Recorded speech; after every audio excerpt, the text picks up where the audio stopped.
கனவு காணுங்க. அவர் சொல்றாரு அப்துல் கலாம் கனவு காணுங்கன்னு சொன்னாரு. இவர் அதோட ஒரு படி மேல போய் உங்கள் கனவை சொல்லுங்கள், உங்க கனவை சொல்லுங்க. இவர் நிறைவேற்ற. ஆமா எனக்கு நயன்தாரா போனோம்.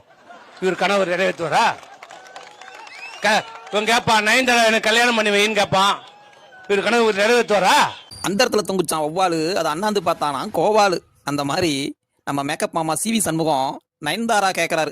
சரி நயன்தாரா கேட்கறாங்களாமா ஒரு சில பேர். திமுக தலைவர் மு.க. ஸ்டாலின் அவர்கள் உங்க கனவு என்னன்னு சொல்லுங்க, நான் நிறைவேற்றி வைக்கிறேன் அப்படின்னு சொல்லி சொன்னதுக்கு இவரு நயன்தாரா வேணும் கொடுப்பீங்களா, இல்ல நயன்தாரா தான் எல்லாம் கேட்கறாங்க கொடுப்பீங்களா அப்படின்னு சொல்லிட்டு சொல்றாரு. ஏலே சண்முகம் பேச்சொன்னும் பெருங்குளத்து பேச்சு மாதிரி தெரியலையே அப்படிங்கிற நாட்டாம படத்த டைலாக் தான் இப்போ எனக்கு ஞாபகம். இவங்களெல்லாம் ஓட்டு போட்டு எம்எல்ஏ ஆக்கினா இவங்களுக்கு மக்களுக்கு நல்லது பண்ணாங்கிற கனவு வருமா, இல்ல இப்படி நல்லா கனவு வருமா? உங்களை பார்த்தோன்னே முடிவு பண்ணிட்டாங்க. சொல்லுங்க. கல்யாணம் பண்ணா உங்களுக்கு தான் பண்ணணும்னு. நான் ஆல்ரெடி கமிட்டடுங்க. நம்பர் கொடுத்துருப்போங்க. பிரேக்கப் பண்ணோடனே கால் பண்ண. உங்களை பார்த்தோன்னே முடிவு பண்ணிட்டாங்க.